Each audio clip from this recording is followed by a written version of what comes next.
ভেলো ক্লাবের বিপক্ষে আগামী সোমবার মাঠে নামছে ব্রাজিলের ঐতিহ্যবাহী ক্লাব সান্তোস। প্রশ্ন হচ্ছে, এই ম্যাচ দিয়ে মাঠে কি ফিরবেন নেইমার জুনিয়র? ইতিমধ্যে নেইমার আতঙ্ক গ্রাস করে ফেলেছে ভেলো ক্লাবের আল্টাসদের। সর্বশেষ তথ্য অনুযায়ী ক্লাবটির উগ্রপন্থী সমর্থকরা ব্রাজিলিয়ান নাম্বার 10-এর মন্ডুপাত করছেন। সোশ্যাল মিডিয়া ক্লাবটির সমর্থকরা এও বলছে, প্রয়োজনে ব্রাজিলে বিশ্বকাপ দলেও তাকে দেখতে চায়নি, তবুও যেভাবে হোক তাকে মাঠের বাহিরে পাঠাও। ক্লাবটির সমর্থকদের এমন কথাতে স্পষ্ট ফুটে ওঠে নেইমার ভীতি। তবে ভেলো ক্লাবের সমর্থকদের মাঝে সাবেক পিএসজি সুপারস্টারের ভয় কাজ করলেও নেইমার আসলেই ম্যাচ খেলবেন কিনা তা নিয়ে আছে শঙ্কা।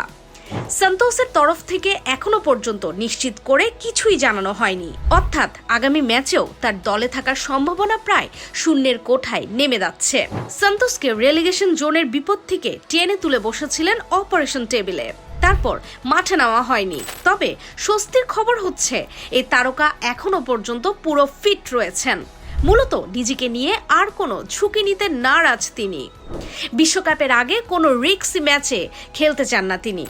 নেইমার চান নিজেকে ফিট রেখে ব্রাজিলে বিশ্বকাপ দলে ঠাঁই পেতে।